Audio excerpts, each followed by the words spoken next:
A gente está aqui hoje com o Laerte de Paula, veio lá de São Paulo.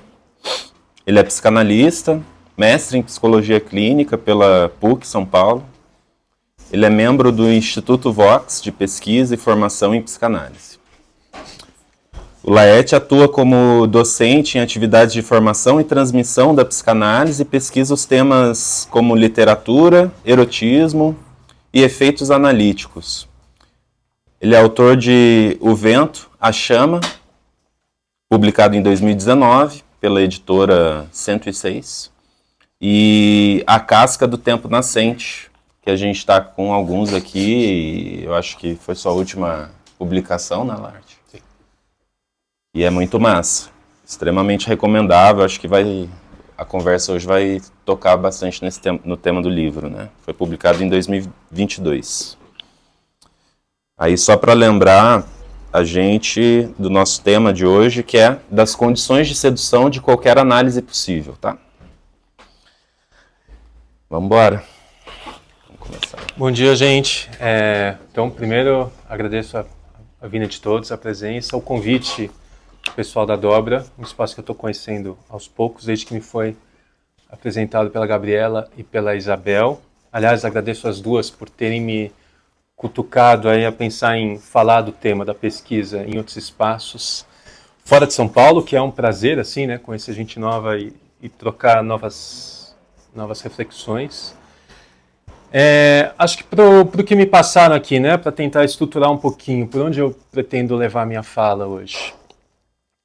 Comentar um pouquinho claro, né, partindo dessa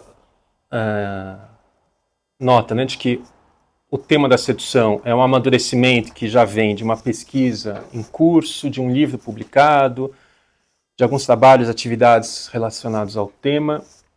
Então eu pretendo fazer um apanhado histórico, né, do que essa pesquisa traz, do que eu pude construir, né, de articulações.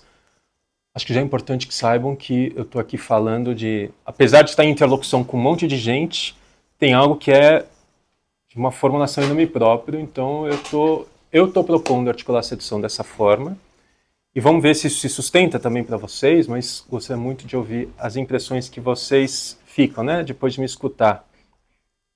Então, um panorama histórico, para depois a gente poder falar um pouco do que eu estou propondo que a gente pense como fundamentos da sedução, isso assim, nos primeiros 20 minutos, para poder chegar nesse tema que, aliás, me faz inclusive perguntar para vocês se consideram vindo aqui na categoria de seduzidos, ou como sedutores, quer dizer, se é como sedutores que vieram aqui interessados em saber algo mais, né, sobre esse funcionamento.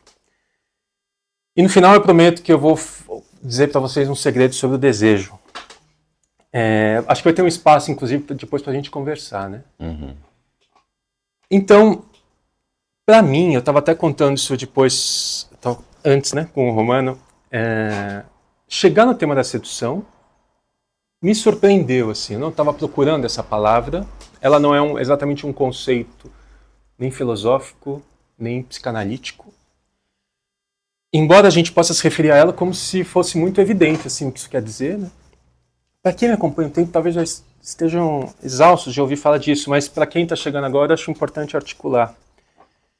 Então, para mim, chegou como uma grande surpresa, e por isso que eu fiz tanta questão de tentar transmitir isso no livro, e de sempre bater nessa tecla, né, que é como é que a gente, sem recusar o sentido que a palavra adquire na cultura, né, no senso comum, nas nossas trocas, qual é a história desse termo, né?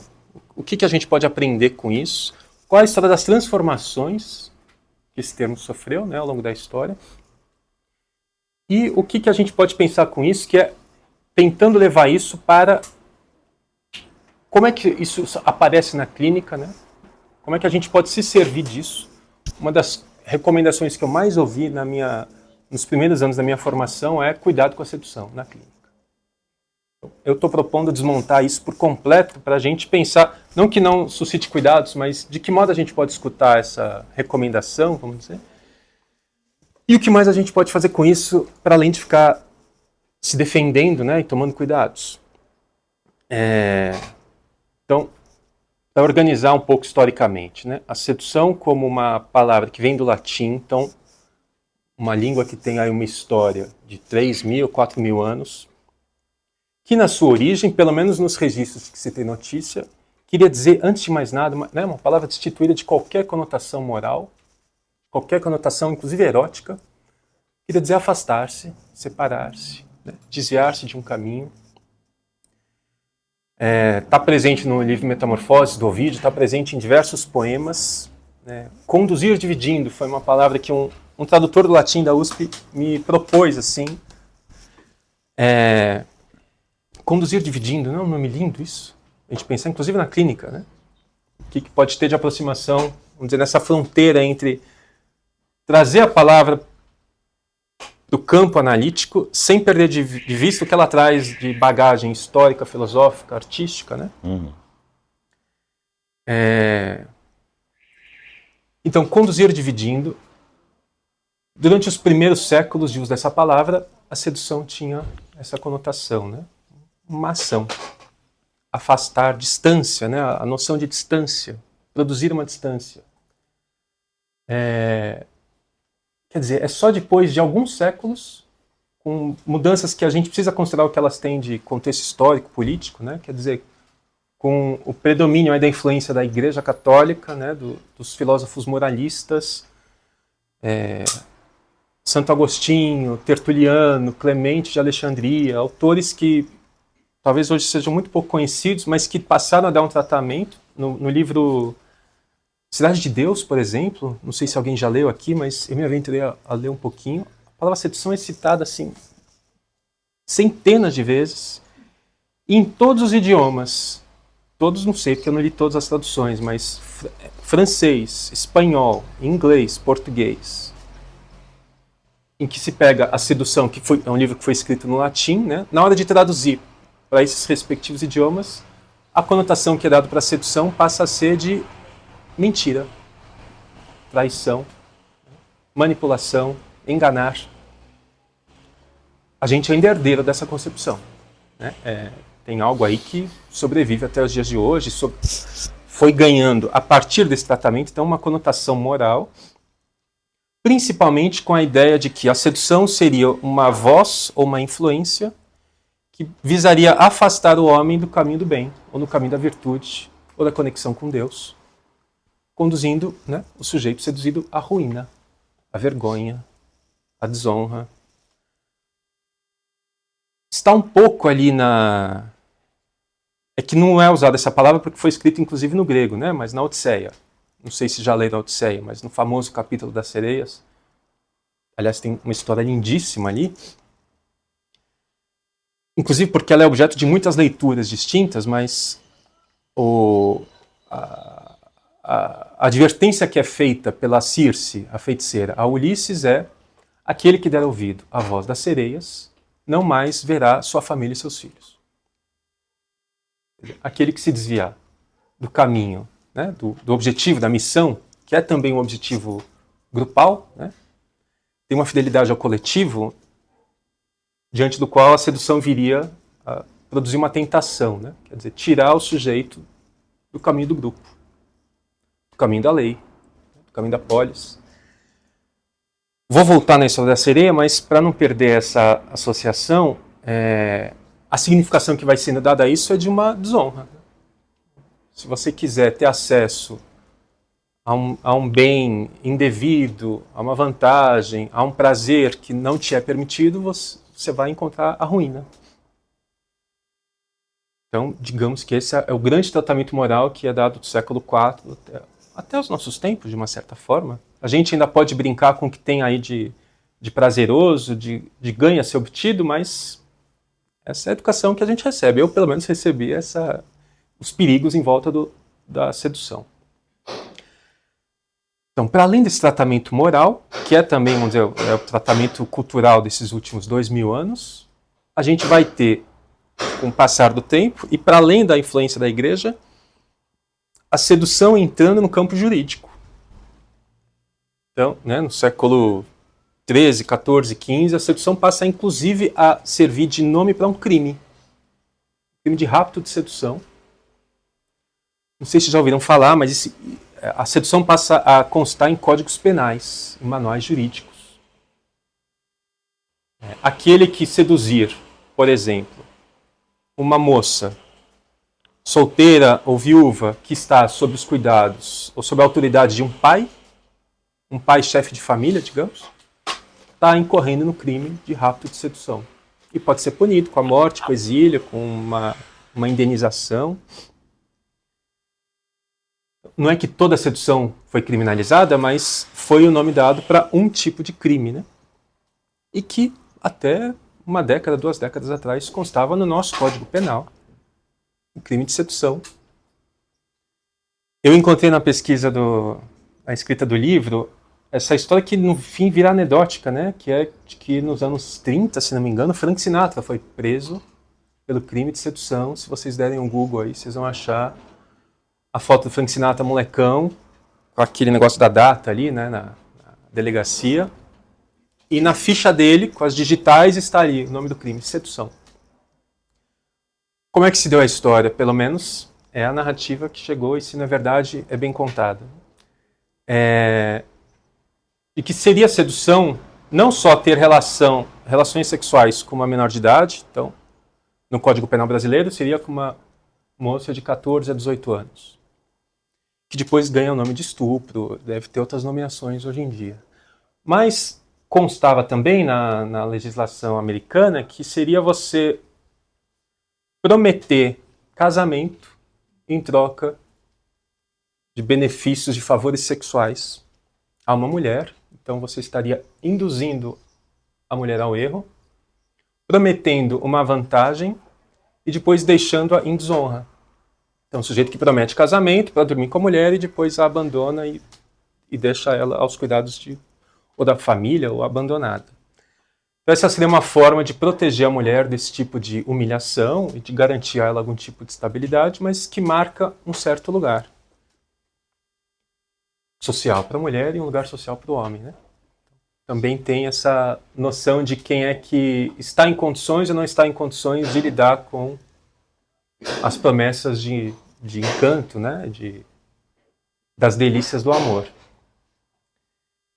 No caso do Frank Sinatra, o curioso é que o Frank Sinatra vai preso e depois descobrem que a mulher a quem ele supostamente prometeu o casamento já era casada. Então, ela estava reclamando que ele não havia se casado com ela, mas ela não estava, vamos dizer, descuidada e a acusação com o Frank Sinatra se tornou nula, né? Curiosidades ainda, um restinho sobre a etimologia. Seduzir, conduzir, induzir, educar, né? Vem todas a mesma raiz. Educar como, né? Levar para fora, conduzir, levar adiante, né? Vem de seducere. Então é se, que é a partícula que quer dizer a parte, né? Separar, e o duzir como o movimento, a partícula do movimento. Na Segunda Guerra, não sei quem conhece um pouquinho, né? Mas o Mussolini era chamado de Il Duce, né? Aquele que conduz a nação italiana. Tudo bem, o italiano é uma língua herdeira do latim, né? Mas a gente acaba descobrindo, né? Tá no alemão, tá no holandês, assim, né? Führer, né? O líder, Reich alemão. Verführung, sedução.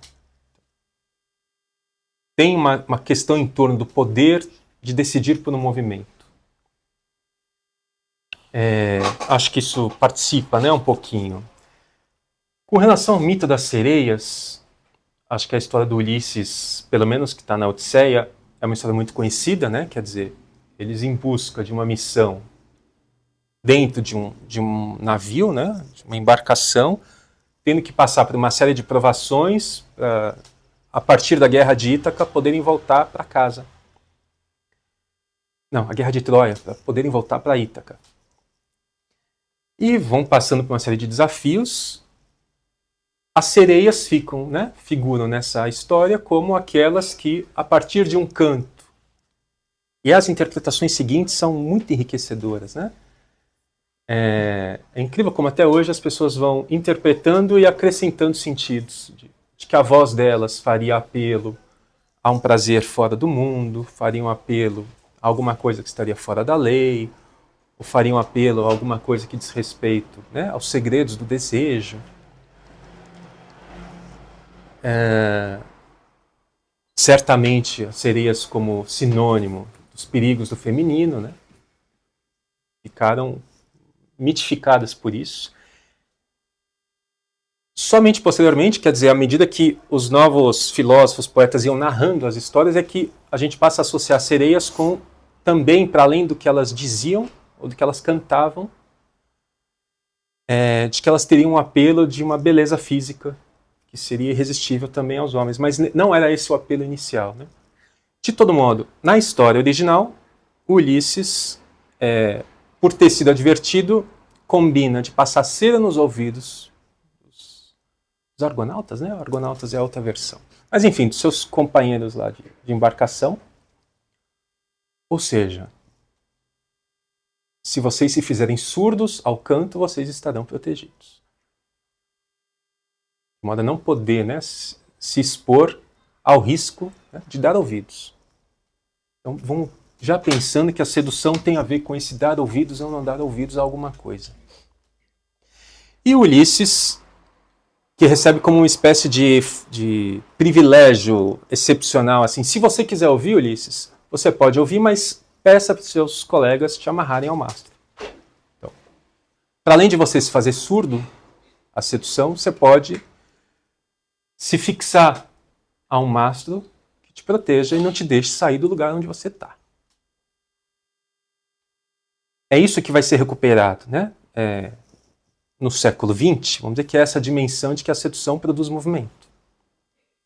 E para você se proteger dela, é preciso você, então, ter um referente muito seguro para você não abandoná-lo. Seja ele Deus, a família, a pátria, a moral, a virtude, o nome que se queira dar. A gente pode pensar, já aproximando com a psicanálise, e para eu me situar aqui, quantos de vocês se aventuram pela clínica ou são psicanalistas? Eu estou falando para que tipo de público?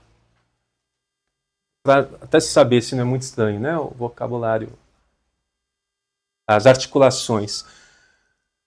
O mastro de que se trata, né? No livro eu articulo isso, eu estou propondo como um mastro significante. Pelo menos significante como o conceito do Lacan, né? Como uma referência que está localizada no campo da linguagem. É pela linguagem que a gente se orienta. Se a gente quiser dar o nome desse referente de família, parceiro, grupo, tanto faz, mas é na linguagem que a gente se protege da sedução. O Canto das Sereias faria apelo ao que está fora da linguagem. Se vocês lerem as diversas interpretações sobre o tema, inclusive as outras fábulas que falam das sereias, esse apelo está sempre em questão, né?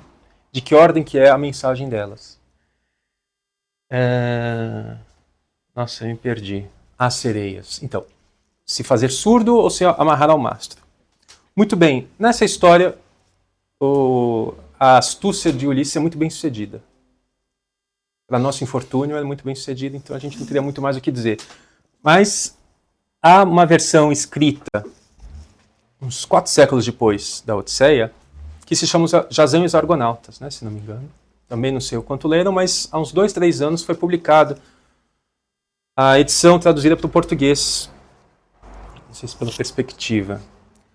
Mas é uma versão bilíngue, né, direto do grego, e consta ali, por exemplo, a história que foi cita pelo Apolônio de Rhodes, um outro autor, e disse que ali são outros, então, são os argonautas que estão nessa embarcação, é outra missão em busca do Velocino de ouro, mas que estão na nau, e que diante das sereias, para se defender desse efeito de encanto,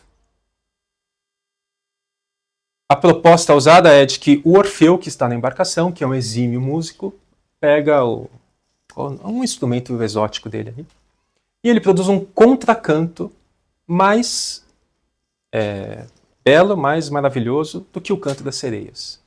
Então a gente pega aí o terceiro referente para a gente pensar a sedução. Diante de um encanto, a gente se defende com outro encanto maior. Gente, tem mais lugares aqui, se quiserem sentar, fiquem à vontade aí, pode circular. Então o Orfeu toca ali a lira dele, e esse efeito é suficiente para manter os argonautas unidos dentro do barco sem pular ao mar, com exceção do famoso Boots, marinheiro que recebe em 2 versos, um texto de 300 páginas, tem 2 linhazinhas em que diz que havia o tal do Boots na nave, e que, diante do contracanto de Orfeu, todo mundo acedeu, né, a música dele, menos o Boots, porque o Boots pulou ao mar em busca do canto das sereias. Eu só sei disso, eu não sou tão curioso assim a ponto de chegar no Apolônio sozinho, porque eu cheguei num autor intermediário, que é o Pascal Quignard, que é um dos meus autores prediletos, autor vivo, romancista francês, que fez um livro dedicado ao Boots, ficcionalizando o que teria sido aquele momento, mas resgatando isso de esse personagem negligenciado, né, ínfimo da história, ele eleva ele assim confere a ele um estatuto de uma mensagem a ser redignificada, né? Quer dizer, quem é esse que teria ido contra o pacto coletivo, cedido ou pagado o preço de arriscar-se ao mar e pular em busca dessa voz? Na história, enfim, ele acaba sendo salvo. A mitologia sempre inventa novas saídas, mas, para todos os efeitos, o que serve aqui é mostrar desse efeito daquele que foi o dissidente do grupo,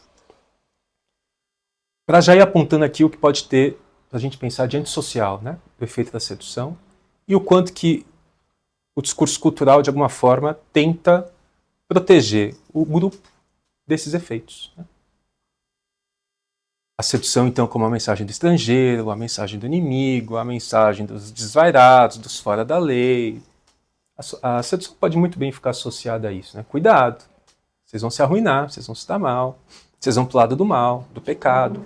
Daí a gente já tem uma série de fundamentos, mas eu queria brincar um pouco mais com eles, porque se eu estou dizendo que o efeito, para a gente articular isso com a psicanálise, é um efeito na linguagem, mas eu ainda quero me servir da etimologia, quer dizer, do desvio, da separação, da divisão, eu vou propor que esses efeitos de que se tratam, né, são efeitos de linguagem, quer dizer, como é que a gente produz uma separação na linguagem pela qual alguém se movimenta? Podemos pensar isso na clínica, mas podemos pensar isso, né, no encontro amoroso, nos fenômenos sociais, por que não, né? Na novela, na política, no jornal. Como é que a gente faz quando a gente se endereça a alguém? Tanto chega na clínica a demanda de eu gostaria de saber seduzir, eu gostaria de ser seduzido, eu gostaria de não ser seduzido. Essas posições todas são possíveis e corriqueiras, né? Mas então, de todo modo, o efeito de que se trata é um efeito na linguagem. Para isso, a gente vai abrindo algumas questões. Para a gente se movimentar, o que é necessário? Para a gente se movimentar na linguagem. Então, eu propus organizar, claro, em interlocução com uma tradição de autores, mas aí propondo um compilado aí, que é de que abalo na linguagem a gente precisa para poder partir ao movimento. Partindo então do pressuposto de que se não houvesse abalo, a gente não sairia de um lugar. Se a gente tiver um referente estável o suficiente que nos amarre, um mastro suficientemente seguro para nos amarrar, por que a gente se arriscaria por aí, né? Correndo riscos, se perdendo. Então, é preciso que haja um abalo, um corte, uma perda, um mal-entendido, um desencontro. Acho que nomes que são familiares aqui, se tudo der certo, a experiência comum de cada um de vocês, né? Quer dizer, é a partir de um abalo de sentido, que pode ser intencional ou absolutamente contingencial, acidental. De repente a gente se encontra com algo que né, uma nova informação, um novo referente, uma nova imagem, uma outra voz, um cheiro, sei lá, que pode abalar, né, a nossa ordem de sentidos. Para pensar agora já mais em termos analíticos, um corte, uma experiência de corte, de furo, de esvaziamento. subtração. Quer dizer, então seduzir é subtrair sentido. Dito de uma forma mais didática, assim. Para subtrair sentido é preciso que haja um sentido prévio, que pode ser subtraído, uma parte dele, de uma forma mais sutil, mais abrupta. Vou propor, para que a gente converse já, que seduzir é subtrair com graça. Agora, o que quer dizer subtrair com graça? Acho que não vou conseguir me comprometer a tanto. Mas eu estou sustentando que há uma graça aí, porque não é toda subtração que seduz. Não é toda subtração que nos induz a buscar um movimento num lugar novo, a sair de casa, né, vamos dizer, a ir buscar fora. E aí eu chego à nova palavra, né? Diante do abalo de sentido, a gente precisa buscar um novo saber. A gente precisa produzir, colar, pedir para o outro, encontrar em algum lugar, inventar um novo saber para colar o que foi perdido. Reencontrar a parte que a gente acha que recolaria, né, o que se acidentou e consertaria. Não é à toa, vou aproveitar a associação, que eu propus essa capa do livro, que é um monte de estilhaços, né?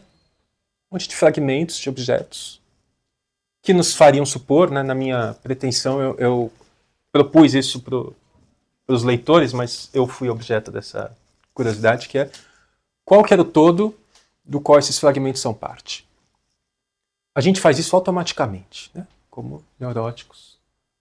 A gente automaticamente dá sentido aonde o sentido falta. Essa é uma operação de estrutura, vamos dizer. Só que a gente, às vezes, é tão astutos, né? A gente é tão bem sucedido em recolocar o sentido ali que a gente não percebe que a gente foi lá e recolou. Então, tudo parece tranquilo e a gente acha que... Normalmente a gente acha que não tem muita participação nisso, mas nós estamos a todo momento emprestando sentido. Onde o sentido não é lá muito garantido. Que isso seja bom nem ruim, essa é uma operação estrutural, mas ela tem os seus limites, ela tem a sua precariedade. Que eventualmente o outro vai nos fazer saber, ou porque ele falta, ou porque ele não corresponde, ou porque ele quer outra coisa, que aquilo que a gente supôs não se sustenta, e aí a gente está contando com o outro para reencontrar uma estabilidade, um lugar seguro para navegar, e se o outro não sustenta junto, a gente cai.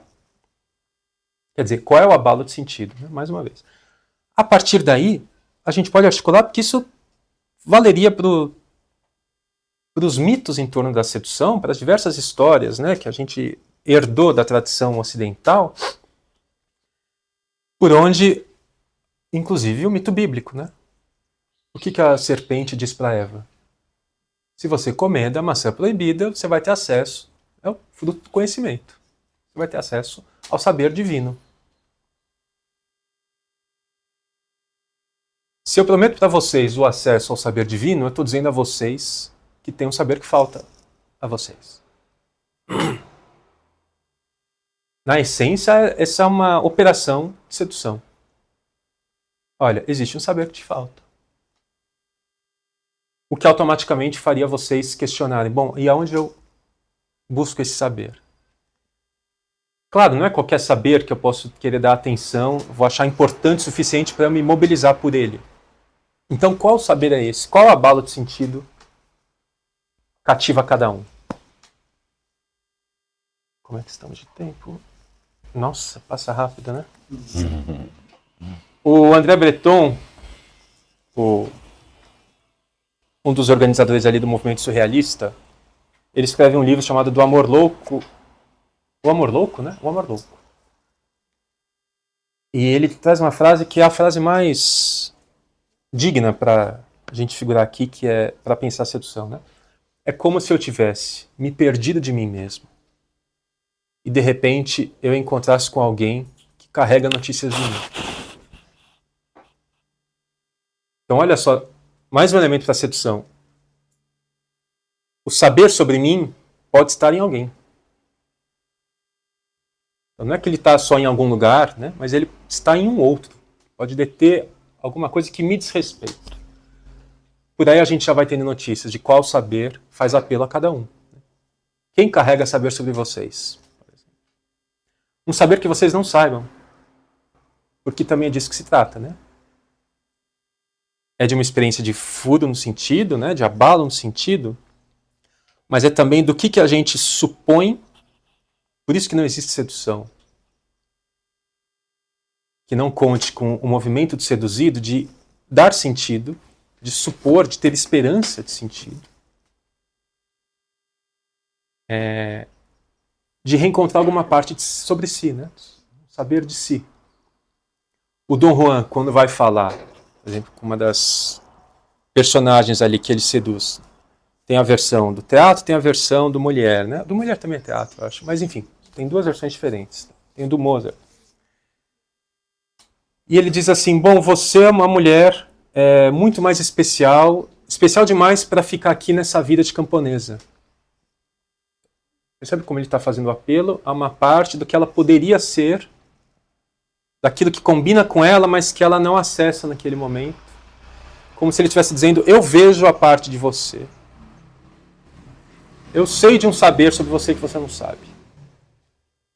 Claro que essa operação ela é, na maior parte do tempo, acidental, não intencional. Certamente, assim como do Juan, pode haver pessoas que podem, mediante uma certa artificialidade, até mediante uma certa canalice, fazer uso disso. Fazer apelo a todo momento a um saber, emular um saber sobre o sujeito, que faria então o sujeito se encantar. Mas, de todo modo, isso opera efeitos, né? Quer dizer, o que a gente pode supor, a gente pode encontrar. E como é que a gente ficciona ou adorna, vamos dizer, aquela parte da gente que a gente não conhece direito. Alguma ressonância com a psicanálise? Como é que cada um se relaciona com isso, né? Que a gente pode querer se afastar disso, querer rebaixar, negligenciar a importância disso, ou a gente pode ficar muito, inclusive aflitos, né, angustiados, querendo saber mais sobre isso. É claro que estar engajado nesse movimento pode produzir, é uma operação que a gente gostaria de obter numa análise, em condições ideais, né? Poder se engajar em busca de um saber sobre si de uma maneira encantada. Se isso puder funcionar, não precisamos mais conversar, né? Assim, tá tudo certo. Quais são os desafios que se colocam aí? Eu desenvolvi no ano passado, dentro de um grupo de pesquisa no Vox, no instituto ao qual eu pertenço em São Paulo, uma pesquisa chamada Meandros da Sedução, né? Uma articulação entre sedução e angústia. Que era para pensar, bom, se a sedução pode encantar uma promessa, por que a gente tem tanto medo, horror? Por que a gente se defende tanto? Por que a gente resiste? O que pode dar de errado, né? Se deixar seduzir. E aí eu fui pensando a partir dessa hipótese de articular a sedução com a angústia, porque a sedução nos recoloca cara a cara com esse abismo, né? Que é topar com a falta de sentido não é bolinho, né?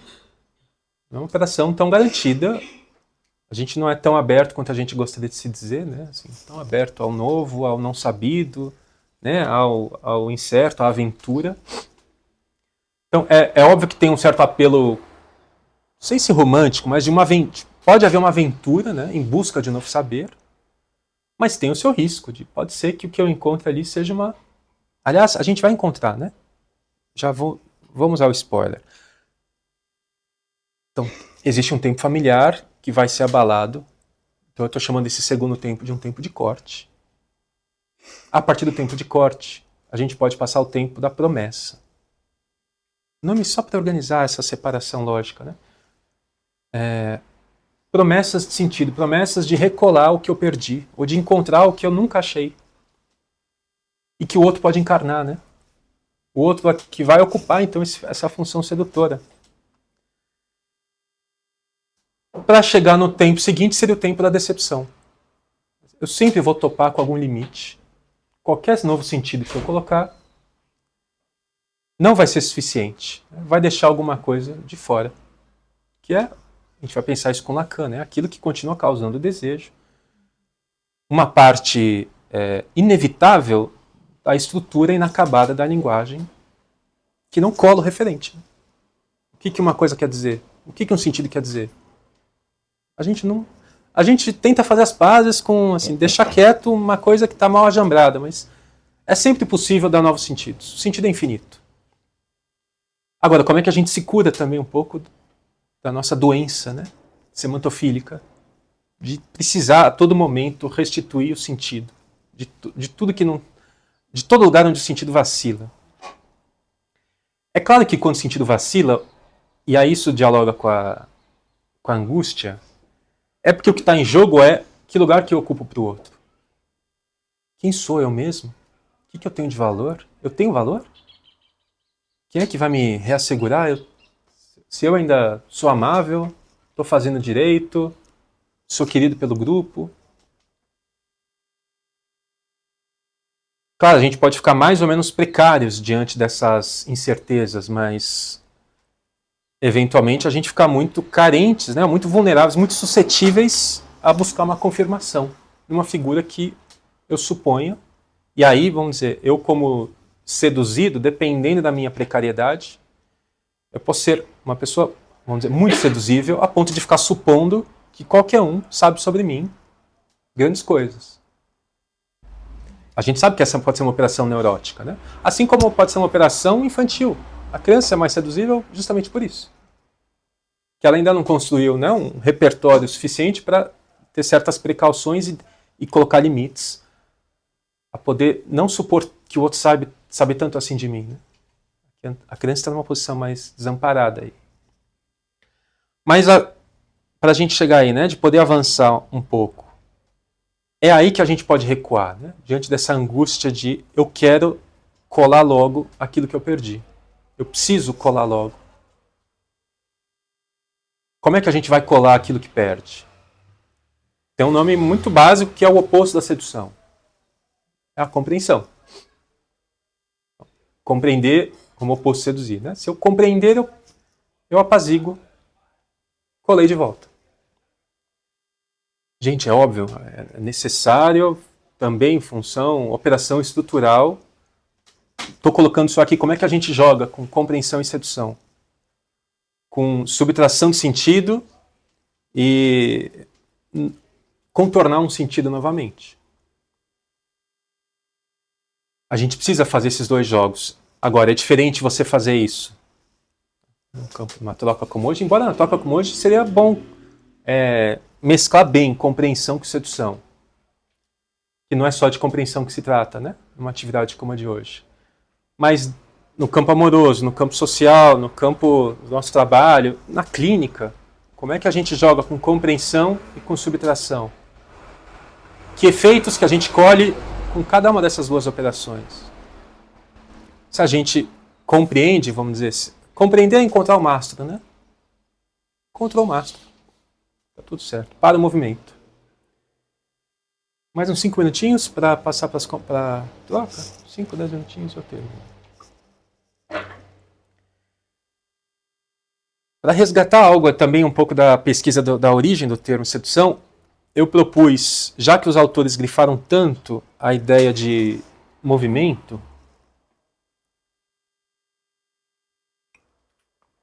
eu encontrei alguns nomes que faziam contraste com ele, que é o nome de... São nomes caros a gente e pouco explorados teoricamente, né? Que é o nome de fascinação. Ou sideração. Até a hipnose, né?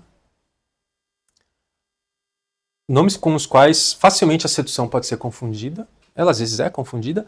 Inclusive o Freud e o Lacan muitas vezes tratavam isso tudo de forma indiscriminada, como se fosse a mesma coisa. Etimologicamente, historicamente, são efeitos distintos.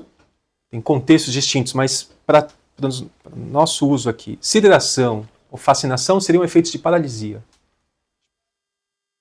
Interromper o movimento. Né? De colagem. A pessoa fica fascinada, ela está olhando aquilo e não consegue ver mais nada. Fascinada a um referente. Está no mastro. Né? O seduzido é aquele que perdeu o referente. Ele tem que procurar, né? Com o que ele vai se colar. Então, o seduzido, imagino também que estejam familiarizados com esse conceito tão caro ao Lacan, é o desejante. O desejante é aquele que não tem o referente. Qual é o objeto do desejo? A gente tem que buscar, né? A gente até gostaria que o outro dissesse, a gente às vezes quer o objeto do desejo do outro, mas a gente sabe dos limites que existe, né? Aí. Então, a gente poderia pensar, até para a finalidade, né, de reflexão clínica, o que é que produz interrupção do movimento e o que é que produz movimento. Como é que a gente joga com isso? Porque é óbvio que deixar o sujeito na absoluta perda de sentido, né, agonizando assim numa angústia, numa perda de identidade, numa vertigem de não saber direito quem ele é, não é uma operação simples, não é uma operação garantida, pode ter efeitos péssimos, né? Inclusive comprometer uma análise. Então não se trata simplesmente de ficar só apostando nessa via, não diria isso. Mas em alguns momentos é disso que depende a invenção, né? A produção de alguma coisa nova, a mudança de posição. Como é que a gente sai de uma posição em direção à outra? Como é que a gente se ampara se a gente perde a bússola, vamos dizer? Se a gente perde a casa. Brevíssimo panorama na psicanálise. Vocês já devem ter ouvido falar, historicamente, no percurso do Freud, até 1897, que foi quando oficialmente, então ele teria fundado a psicanálise, ou cunhado até o termo psicanálise. O Freud trabalhava com uma teoria do trauma, que também é conhecida como a teoria da sedução. Para dizer agora do tratamento que a sedução teve dentro do campo analítico. Bom, Freud fazia coincidir sedução e trauma, né? Começo de conversa. Então, o que é o trauma ali? Uma criança que foi abusada por um adulto, o pai, o tio, geralmente um homem da família, pode produzir na vida adulta reações, respostas neuróticas que digam respeito, que tenham na origem esse episódio sexual, fruto de uma violência concreta perpetrada. O Freud precisa quebrar ou retificar essa teoria. Primeiro a gente pode dizer isso, né? O Freud foi seduzido. Algo abalou a teoria dele e ele precisou buscar, então, um novo pedaço para colocar ali, porque aquela não se sustentava. Que foi qual? Né? Ele necessitou conceber essa dimensão de tem alguma outra coisa operando como referente, para além do acontecimento concreto. E a carta 69, né? Uma carta sugestiva, a carta que ele envia para o Fliess, onde ele diz, não acredito mais na minha neurótica, o que o Freud precisa inventar quando ele pode dizer para o Fliess, o interlocutor dele na época? Eu descobri que no inconsciente não existe indicação de realidade. Não é possível distinguir realidade de ficção. O Lacan vai obter os louros dessa afirmação, mas está lá no Freud. Né? Não é possível distinguir realidade de ficção, realidade é ficcional. Claro, gente, né? Sem tirar aqui da perspectiva o que pode haver de episódios que de fato acontecem com crianças e os efeitos disso, mas a dimensão de que o que determina um abalo de sentido não está no teor do acontecimento real em si, ele está no efeito que ele produz e no que a gente supõe nele. Tanto é que não era o acontecimento traumático, o acontecimento local que traumatizava, mas era o sentido que ele adquiria a posteriori. Né? Daí os dois tempos do trauma. Quer dizer, mediante um abalo de sentido que pode se passar comigo hoje, eu posso ressignificar a minha história, e aí eu sou obrigado a ter que dar um novo sentido, a contar aquilo de um outro lugar. Isso é sedutor. Quer dizer, dito isso com implicações clínicas hoje, uma análise nos coloca diante da possibilidade de que, dependendo do que a gente modifica na posição em relação à linguagem, a gente muda o passado. E aí isso nos solicita que a gente produza novas ligações. Esse é um processo de produzir linguagem. Né? Então, a gente está sendo chamado... muitas vezes contra a nossa vontade, porque a gente detesta ficar nesse lugar, ter que produzir linguagem. A gente quer pegar a linguagem que já está pronta. A linguagem do grupo, né? É muito mais confortável, é muito mais seguro. A gente está protegidos, vamos dizer, pela esperança de sermos compreendidos / amados. É aí que a gente faz o cálculo, né? Para ser amado é preciso ser compreendido. A acepção esgarça isso, subverte isso e fala assim, nada disso, você pode seduzir com o que você não compreende, com o que você não conhece, você pode seduzir sem querer, você não precisa fazer nada. Se o outro supor alguma coisa em você, você pode inclusive encarnar a figura do sedutor. Mas não é que eu seduzo vocês, né? Por exemplo. Vocês se seduzem por alguma promessa que vocês produzem a partir do que vocês estão ouvindo.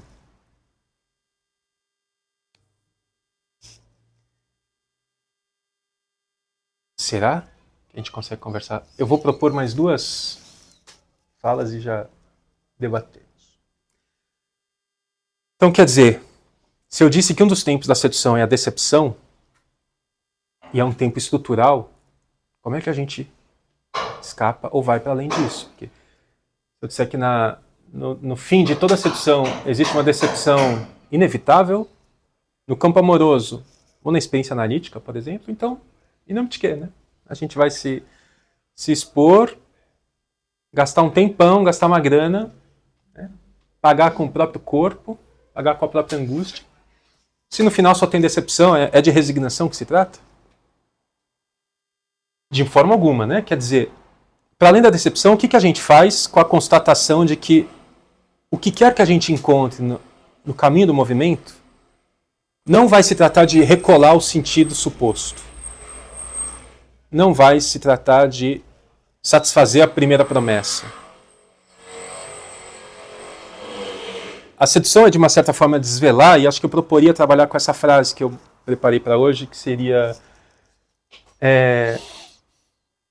para além da promessa de colagem de sentido, ou de colagem de ser, se a gente consegue fazer uma operação erótica, uma mutação erótica, que seria, ao invés de eu gozar da colagem, poder gozar da invenção. Não sei se parece bonitinho, às vezes parece bonitinho demais, mas não é tão simples assim, se a gente pode gozar da invenção. Porque gozar da invenção também é assumir que não está pronto, que não é o outro que vai dar. Nem o analista, nem o parceiro amoroso, nem o guru, nem o podcast, nem o grande outro do Instagram. É brincar com as figuras, né, que irradiam promessas de colagem bem-sucedida. Quer dizer, eu posso me transformar em outro que eu não reconheça mais quem eu era, e como é que eu posso gozar dessa operação de me desconhecer. Mais uma vez, nada garantido, não existe receita, a gente fracassa como analistas em dar respostas melhores sobre isso. Mas seria o caso de poder falar um pouco disso, né? Quer dizer, que a gente tem horror a perceber, no fundo, não é que um analista diria assim, vamos dizer, bom, fulano, você vai ter que inventar a partir de agora, né? Topou com a decepção, agora vai ter que criar. É no fundo desvelar que a gente já está criando desde sempre. Desde que a gente entrou na linguagem, a gente está criando. Não é que a gente não sabe fazer isso, porque o neurótico está sempre dizendo, eu não sei por onde fazer, não sei como fazer. Já está fazendo. A gente não sai da sedução. Se a gente está na linguagem, a gente está querendo... A gente gostaria de crer que a gente está na comunicação, mas a gente está muito mais no campo da sedução do que a gente gostaria de supor. Já que estamos inventando, como é que a gente ocupa uma outra posição para reconhecer a nossa satisfação nisso? Acho que como abertura de debate tá bom.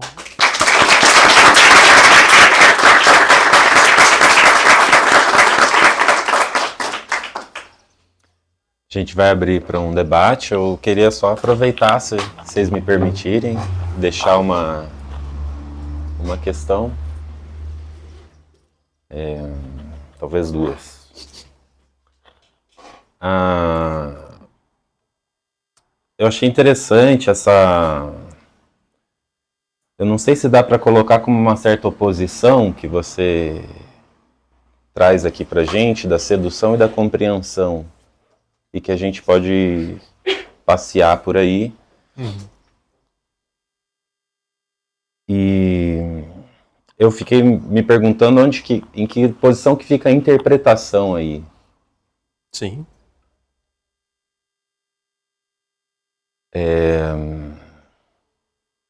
E também se não tem algo de sedutor na compreensão, assim. Ou se ela é um meio para isso, eu entendo que você coloca mais como ela apazigua, né? Sim. Aí eu não sei se eu estou confundindo. Acho que a questão da interpretação, eu vou começar por essa pergunta. Ela é importante porque haveria que se ler que cada um tem uma certa relação de aderência e de, vamos dizer, recursos e capacidade de satisfação na falta de sentido. Então, pensando isso clinicamente, né, vamos dizer, pacientes que são mais perturbáveis pelo abalo de sentido requereriam um certo cuidado. Quer dizer, como é que a gente propõe... Que a interpretação pode ser pela via da equivocação, do corte, do enigma, da falta de... Né, da não resposta. De deixar o sujeito produzir alguma coisa. Para produzir invenção, sentido, movimento, vamos dizer, seriam preciso observar certas condições que nem sempre estão dadas. A gente adoraria crer que sim. Às vezes os lacanianos acham que apostam demais nessa via, dependendo da relação até idealizada que a gente tem com a própria teoria, de achar que isso produz milagres. Assim. Tem casos em que é preciso, antes, produzir muita compreensão e exercitar-se um pouco aí, de encontrar e perder um pouquinho e vai raspando aos poucos, vamos dizer, né, o campo do sentido. Eu acho que essa economia, vamos dizer, ou essa erótica de cada sujeito é algo para ser aprendido na transferência e trabalhado junto. Você fez uma pergunta primeira? Não, tá nesse sentido, porque, de certa maneira, isso viabiliza um movimento, assim, né? Pegando essa ideia, assim, do movimento... Porque eu estou emprestando aí a ideia de que se esse movimento não tiver graça, ele é difícil de acontecer, porque se for só pela via da angústia, do ódio, né, da tristeza, porque a gente pode ficar muito melancolizados, né, na perda de sentido, claro. Né, perde alguém querido, faz uma separação amorosa, ou descobre um grande engano. Aliás, questão de engano valeria muito falar, a gente encaixa aí na conversa, porque o engano é um dos modos da decepção. Né, o outro pode de fato nos enganar, pode ser canalha, vamos dizer, ou a gente pode descobrir que a gente se enganou em cima de algo que o outro nem disse. A linha é muito tênue e, claro, isso daria ensejo a 1000 debates, inclusive muito contemporâneos. Né? A relação com os aplicativos, a relação com os encontros amorosos. Mas fazer isso de uma forma com graça, eu acho que agora é uma das perguntas que vem me colocando. Assim. Outro dia seria uma direção de pesquisa, eu nem vou enveredar, porque porque cada pesquisa dessas é 5 anos que você põe na sua vida. Daqui a pouco você está com 30 livros para ler a respeito. Mas, por exemplo, o valor da ternura. Uma palavra que é quase um palavrão no campo lacaniano, mas que e que é um fetiche com outras abordagens. Mas qual seria o efeito da ternura? Vamos dizer, no sentido de ajudar o movimento ou de dificultar o movimento de processo analítico? Para ir emprestando esperança, porque, eventualmente, pensemos num paciente melancólico. O melancólico é aquele que ele tem certeza que não há mais nada. Ele tem certeza que não tem valor. Está respondido. O mastro dele é a certeza de que não há mais nada a buscar. Como é que você vai emprestar esperança aí? E dizer assim, não, pera lá, não tem nada respondido ainda. Vamos sair desse mastro e produzir uma dúvida aí. Quer dizer, vamos buscar saber em outro lugar. Existe algum outro saber? E não se trata do saber da colagem, mais uma vez, o saber da invenção. tem essa mutação para ser feita. Mostrar que pode, né? A gente não tem como garantir, mas que pode ser um processo que ofereça alguma satisfação, seria a aposta, né? Eu pensaria, articularia por aí. Pela satisfação também. É pela satisfação, mas porque é preciso contar com... Os analistas não têm outra ferramenta, assim, a gente precisa admitir. É preciso contar com o acaso. Pode ser que dê, pode ser que não dê. Sabe? Porque é uma operação que é do sujeito, né? O analista não tem como fazer, não sabe. A gente fica apostando assim... Outro dia eu estava brincando com a minha namorada, assim, a gente fica... Vou mostrar para todos, né? O neurótico está ali com a fantasia dele, com o discurso dele, e a gente fica ali fazendo assim, né? Com o dedinho, um arranhãozinho assim. Não faz, só faz cócega. Fica arranhando por 10 anos. Né? Aí um dia você faz assim e cai tudo, né? E aí o sujeito se mexe, acontece algum movimento. Quer dizer, não é que a gente faz sim, mas parece que a gente fazendo esse movimento, de repente cai tudo e a gente se pergunta: foi o último arranhãozinho? Foram os 300 arranhãozinhos anteriores? Ou foi qualquer outra coisa? Não dá para saber.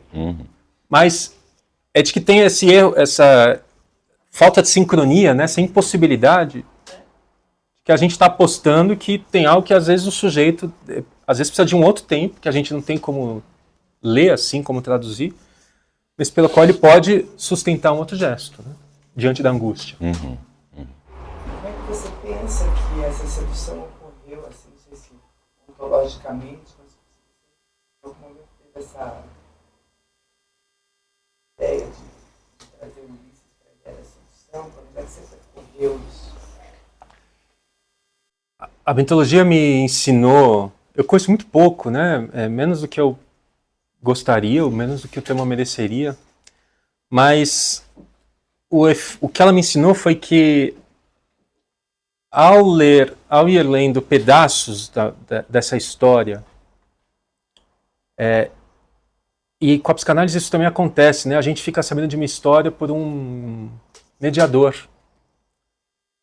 Então, por exemplo, eu fui saber sobre o Ulisses pelo Pascal Quignard. Eu não estava procurando nada sobre isso, mas estava lendo Pascal Quignard, e é assim que é bom encontrar, né? Quando a gente não está procurando. E ele começa a falar desse sujeito e eu começo a achar aquilo muito interessante e vou buscar a história original. E aí você começa a buscar uma coisa e aí cada um, nos bons casos, né, a gente descobre que existe uma história. De versões sobre o mito. Percebe que esse já é um movimento de sedução, né? Porque eu estou me movimentando em busca de uma história como se eu fosse encontrar a história original. Então eu fui buscar por isso que se chama Casca do Tempo Nascente, né? Eu fui buscar a origem da história.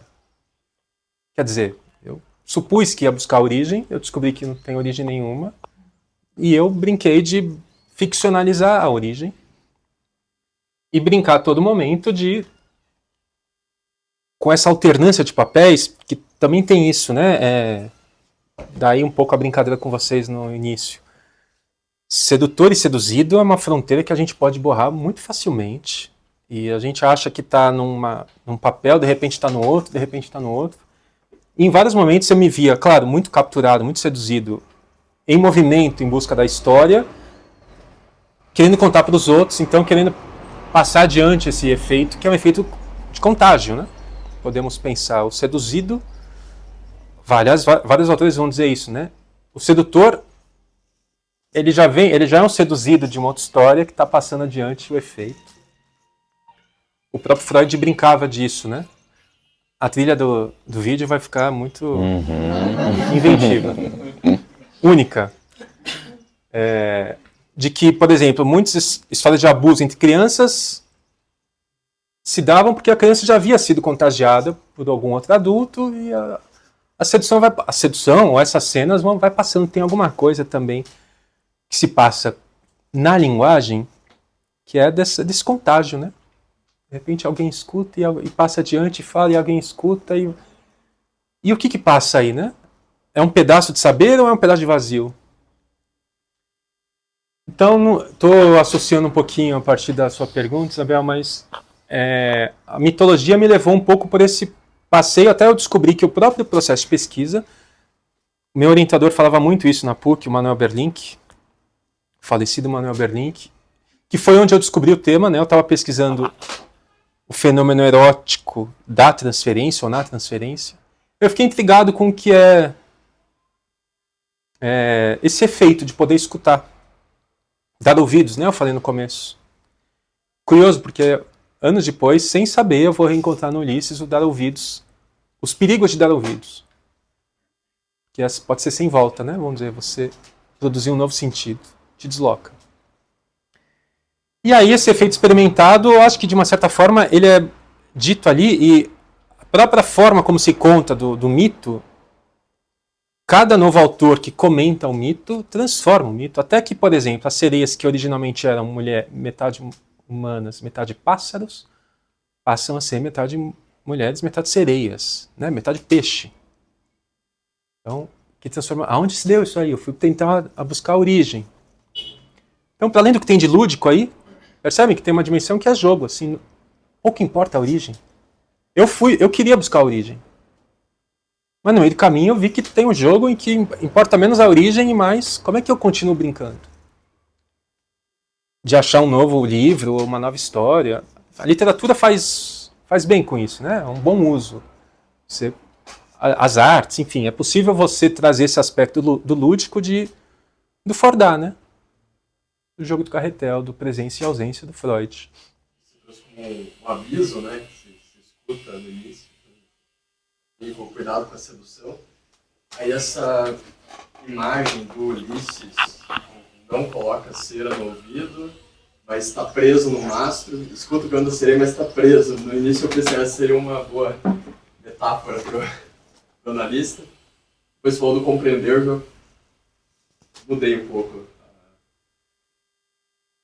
pensamento. E daí pensei nesse outro personagem que é o que mergulha junto, né? Com a sereia. Sim. Então, algo... O que seria, né, a posição perante a sedução do paciente? Eu tentei responder um pouco no livro, mas eu vou falar disso assim agora. Associar com analista já é uma ótima questão, que é essa pergunta. Como analistas, o que a gente faria nesse barco aí, né? Que posição que a gente ocupa no barco? Diante do apelo a um saber delicioso, né? As sereias dizem para o Ulisses, para além de... A feiticeira diz, se você der ouvido, você não vai voltar para casa. Mas as sereias dizem, venha ouvir o doce mel que sai da nossa boca e sair daqui rejubilado com mais prazer. Ter acesso a um saber pode ser um grande deleite, né? Vamos dizer, é apetitoso.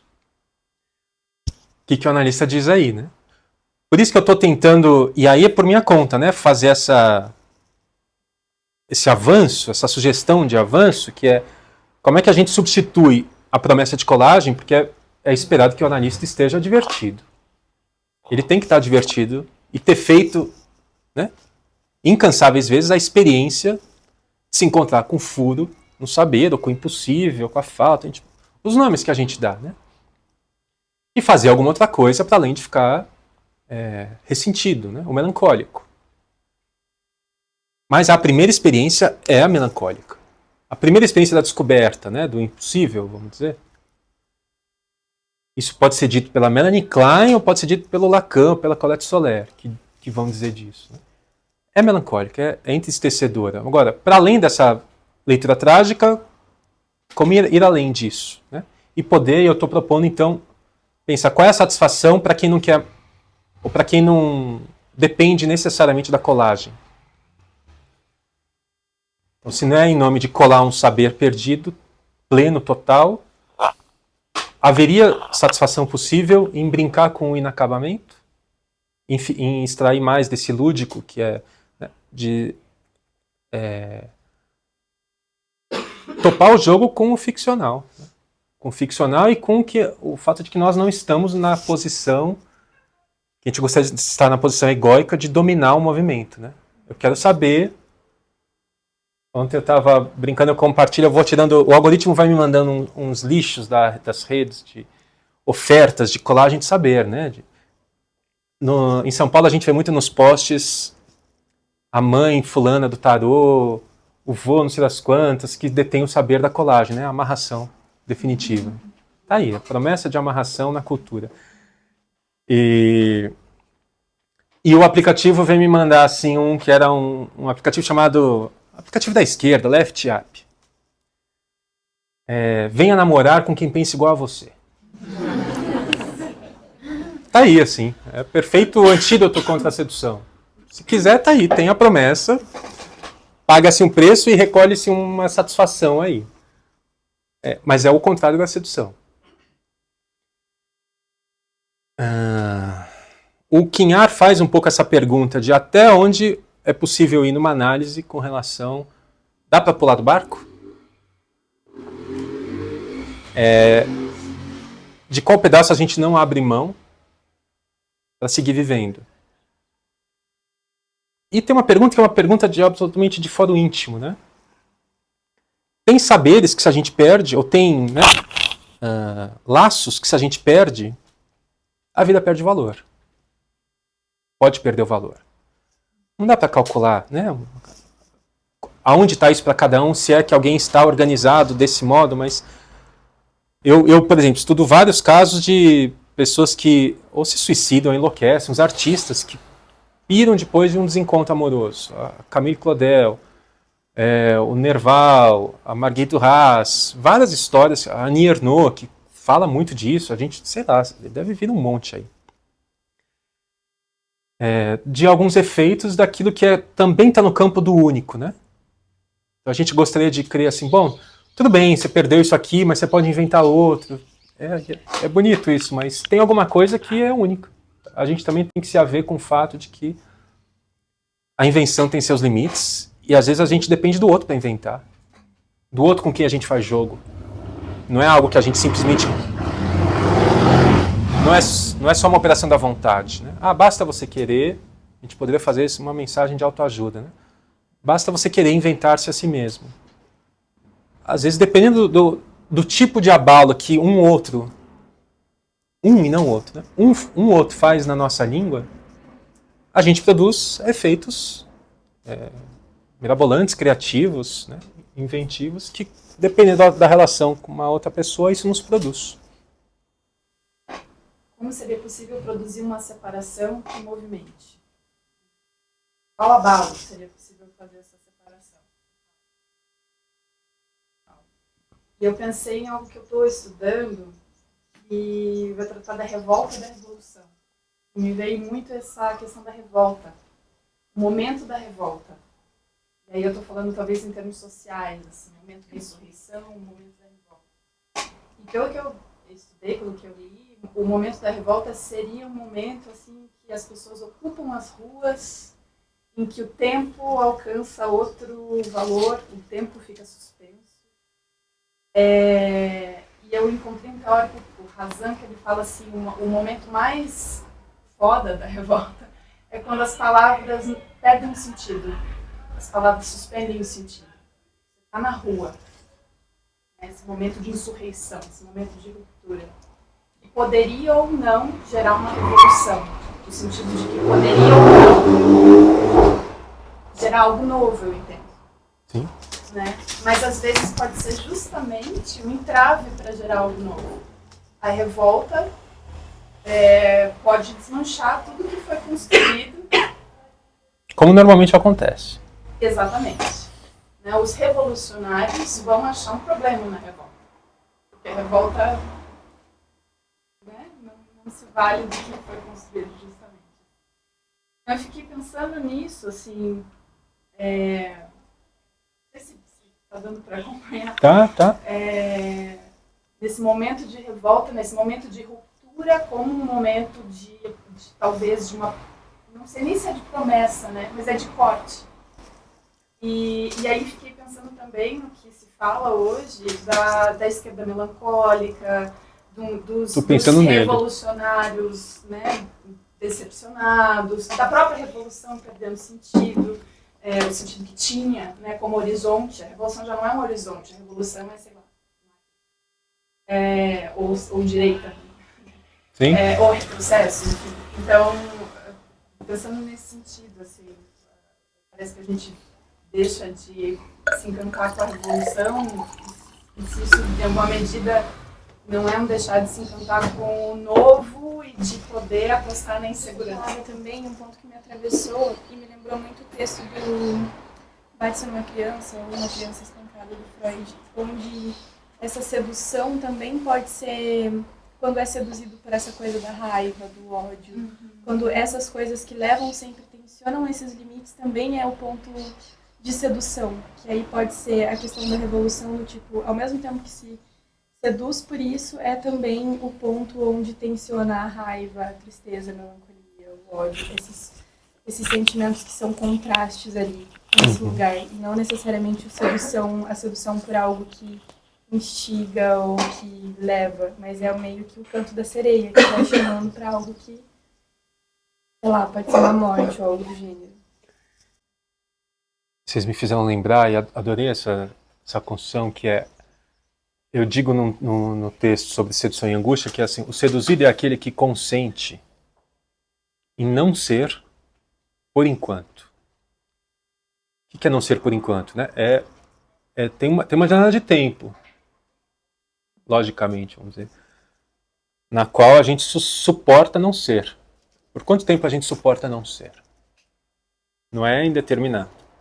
É um pouquinho. Vamos dizer, como a gente pensaria o inconsciente que se abre e se fecha. Né? De que não está aberto a todo momento e a gente não abre ele quando quer. Mas a gente vai dizer assim, uma das formas, o Lacan vai chamar das paixões do ser, né? O ódio. O ódio vem como paixão do ser, né? Como para tratamento ao não ser. O ódio vai colar saber, para aplacar a vertigem da sedução. Ódio, né? Amor e ignorância, que vai pensar as paixões do ser. Então, é muito fácil recair aí, porque é muito tentador, é muito simples. Né? É um sentido... Você não precisa nem criar grandes coisas, ele já está criado. Foi o primeiro sentido criado, aliás, né? Ele é estrutural. O Sartre está que nem um louco, aí há uns 10, 20 anos escrevendo os livros dele, implorando para matar a esquerda, para surgir algo novo, achando que depende, né? De que ele vai empurrar logo no abismo para ver se surge algo novo. E a coisa se arrasta, e a gente tenta articular, bom, mas aonde que a gente vacila? O que acontece, ou de que convergência de acontecimentos, de condições sociais dependeria para que um movimento, inclusive coletivo, possa acontecer? É claro que eu não tenho a menor resposta disso, mas eu pensaria junto com isso o efeito, que é um efeito que às vezes eu colho na clínica, que é um efeito da nossa relação com a saturação, com a exaustão de saber. A exaustão de informação, melhor dizendo. Onde a gente fica numa certa... Como é que a gente juntaria isso que acho que você está marcando, que é o ímpeto da revolta, com a articulação necessária, às vezes, não só de uma articulação que passe por outros, mas de alguma coisa que precisa se organizar com o tempo. Então não é só dar uma vazão, um escape imediato a toda a minha paixão. Se isso não for articulado também com os tempos de espera, Freud diria com o princípio de realidade, isso não se sustenta, né? O desafio é o que é que tem... É claro que às vezes isso pode se dar, movimentos assim se dão coletivamente, mas tem um limite aí que é o que se marcaria como os riscos, que é o que Freud vai dizer no Psicologia das Massas, né? O efeito fascinatório do grupo, onde você vai abrindo mão do seu movimento em prol do movimento do grupo. Como é fácil qualquer grupo virar a embarcação da Odisseia. Vamos nos proteger, não vamos dar ouvidos à dissidência, à divergência, às más influências. É muito fácil colocar isso no campo de fora, né? O Freud dizia isso. Qualquer sociedade fundada sobre o amor precisa ter o grupo daqueles do lado de fora para receber o ódio. A operação grupal costuma fazer esse tipo de separação. Suportar. Como é que seria existe um modo viável de suportar em grupo não ser por enquanto? A gente fica sujeitos às paixões da colagem, né? Acho que eu pensaria um pouco por aí. O que eu coloquei no livro foi... eu desmonto essa pergunta de dizer a sedução é consubstancial ao tratamento. Não é à toa que eu coloquei das condições de sedução de qualquer análise possível. Essa é a minha resposta à minha supervisora. A sedução está dentro do trabalho, não tem fora. A gente joga. Agora, eu proponho uma leitura que sugeriria assim, o que é estar advertido dessas condições. E que partido que a gente toma disso. Acho que essa é uma forma de pensar. Um dia um analista... Um dos meus sintomas, por muito tempo, foi trocar de analista. Como é, né? É isso, a gente fica supondo colagem, quando o analista não cola, a gente vai buscar alguém que colhe. E até encontrar alguém com quem eu pude fazer algo diferente. Mas... E às vezes o analista sustenta um pouco isso, né? É difícil ver até que ponto o analista também pode ficar presa dessa promessa de colagem. Mas o analista me falou, mas não faça isso. Não faça isso. Eu estava me separando, tá, gente? Era uma decisão maior da vida e ele achou por bem intervir aí. E eu falei assim, você não está entendendo, eu já pulei. Não tem volta da onde eu tô. E é curioso porque não tinha me ocorrido na época, mas lendo agora, assim, eu já pulei do barco. Eu já saltei, assim, não tem... Eu já paguei, eu já estou pagando preço, inclusive, eu só estou trazendo notícias aqui do que está me acontecendo. Porque não é exatamente... É claro que às vezes a gente calcula, né? Se vale a pena correr um risco e se você topa pagar as renúncias que se faz, né? Até porque isso traz um diálogo com até aquela famosa ideia do Alain Badiou do amor, né? Que é como é que você faz uma contingência durar. Né? Tentar fazer esse movimento do acidente durar um pouco mais. É óbvio que tem construções que a gente quer preservar. E a gente está tendo que... É preciso calcular um pouco isso. A todo momento, reler. Mas com relação a Ulisses, eu tinha proposto que a sedução não é para Ulisses, né? Claro, a gente está pegando ali o Ulisses como servindo a uma moral da época para ilustrar um herói que topa renunciar a uma série de tentações no meio do caminho para retornar para a esposa, depois de 20 anos. Então, é claro que tem valor nessa renúncia do Ulisses. Mas como efeito alegórico ali, é isso, assim, eventualmente... ele poderia ter encontrado alguma coisa que o fizesse mudar de ideia. Quem faz isso é o Butz. A gente acaba não sabendo muito do Butz. Eu acho até que tem... Ah, não. Eu descubro depois que o nome do pai do Ulisses é Laerte.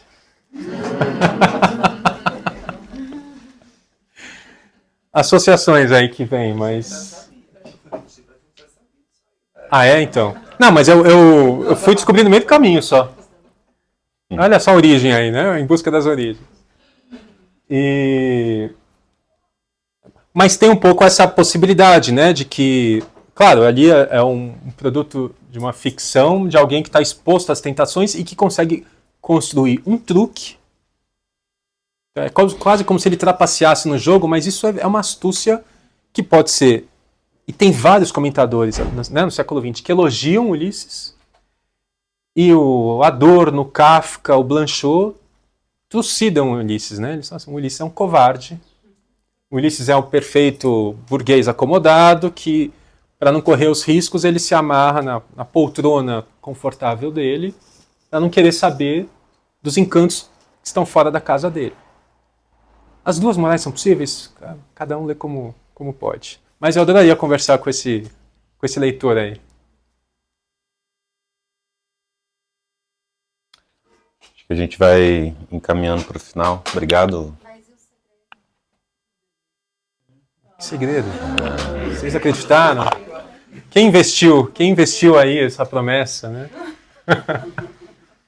O segredo tá em aberto aí. Vamos ver o que inventa. Laerte, obrigado pela sua fala. Generosa, pelas trocas aí. Eu agradeço imensamente a acolhida, muito gentil de vocês todos aqui, um prazer estar aqui. Agradeço a vinda de vocês, curiosos. E espero que tenha ressoado questões aí. Eu trouxe alguns livros aqui, se alguém se interessar, tem alguns exemplares. E, enfim, sucesso a vocês aí por mais encontros com Dobra. Valeu, gente. Valeu, obrigado.